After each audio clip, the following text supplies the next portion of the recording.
Now, let's take a look at what to do when you're studying. Take a second to think about what studying means to you. How do you study? Most students say they read over their notes from class or from the textbook. But when preparing for a test, it's important to not only read the information, but to also practice answering questions and writing the information down. An example would be summarizing or writing your notes out in your own words. When reading and listening to your lectures, you're taking in information. This is really important, but when many students go to study, they continue to only take in information by rereading their notes, reviewing their slides, and they don't take time to actually practice outputting the information. Outputting the information, or active studying, is important because it lets you practice retrieving the information from your memory. This helps you learn because retrieving the information enhances your long-term memory of the information. Also, retrieving the information is what you have to do in a testing situation, so doing practice questions are always a great idea. Here are 7 strategies to consider trying when looking and thinking about active studying. First, let's look at cue cards. Cue cards can be an effective way to learn definitions or lists of information. The great thing about cue cards is you can take them with you so you can quiz yourself during small pockets of time during the day, like when you're waiting for the bus. Flashcards can be great because you need to read or input the information, write the flashcards out, but then test yourself. Next, looking at pictures and diagrams. Pictures and diagrams can be really effective for remembering locations, like parts of the body, order of processes, next steps. Using pictures, charts, graphs, and diagrams is a really great way to review your material. You can make it active by trying to recreate these diagrams or visuals. You could even photocopy or trace the diagram, but not include the labels, and then test yourself to see if you can label the different parts. Let's take a closer look at charts. Charts can be effective for sorting and comparing information.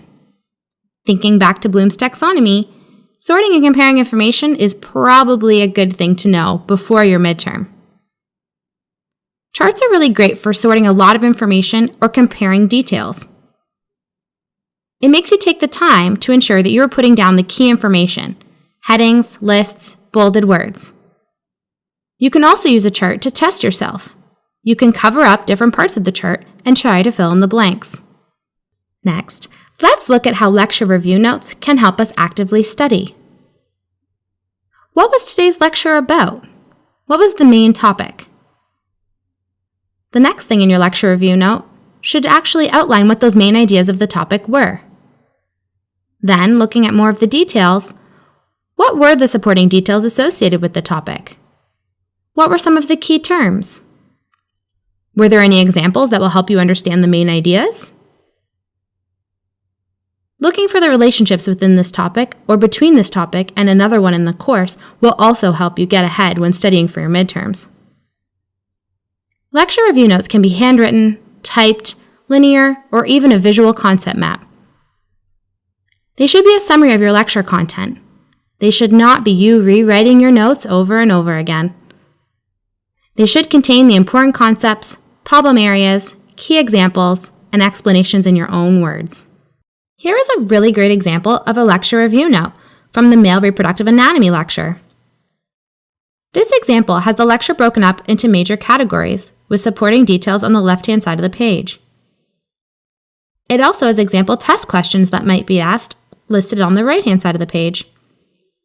In the bottom right-hand side of the page, it includes a label diagram to make easy, quick references to where things are physically located. Most of the strategies discussed so far have been independent ways of actively studying. But what if you like studying with other people? Studying with other people can be a great way to discuss concepts, to gain additional insight, or learn a new way to understand or remember your course content. Studying with other people can give you the opportunity to teach each other, to engage multiple areas of your brain, and to solidify your understanding by being able to explain it to someone else. Studying with other people also gives you the opportunity to quiz each other on the course content. This will help you give a clear picture of what you know and what you don't know. This can also increase your confidence going into the midterm, but doing it the night before may also cause you some stress. Studying with other people may not be for everyone, as sometimes studying with classmates can lead to more socializing than studying. If you like studying with other people, make sure you choose your study partner wisely. Another way to actively study is to personalize your learning. What if you created a story to remember a concept or definition? The more unique and off-the-wall your story is, the more likely you'll be able to remember it later. Do you like music? Put a concept or definition to the tune of a catchy song. Is there a real-life example that you might remember that connects to the material? An example of a conditioned stimulus and conditioned response could be the one shown here. When I was younger, I had to take really awful tasting banana medicine, and it made me feel really sick. Now, when I smell anything banana, I feel nauseous. The conditioned stimulus is the banana smell and flavor, and the conditioned response is feeling sick. You could also create a mnemonic, a catchy acronym, or a saying to help remember a list of items. The example shown here replaces the letters for the sexual response cycle. Our final tip for active studying is to complete practice questions. Doing practice questions is one of the best active studying methods to ensure that you know the material as well as you need to for your test. Completing any practice questions from your textbook or provided online through the textbook is a great start. You could also create your own practice questions based on the readings or notes. Think back to Bloom's taxonomy to make sure that you are using questions at different levels. You should always complete the sample questions Professor Rye provides for you. Ensure that you are actually answering the questions and not just looking at the answers. Ask yourself why. Why is this the right answer? Especially if you get an answer wrong. Ask yourself why you got it wrong and try it again later. Doing practice questions practices the recall of information. It ensures that you know it and you're not going to rely just on your recognition memory, the I know it when I'll see it.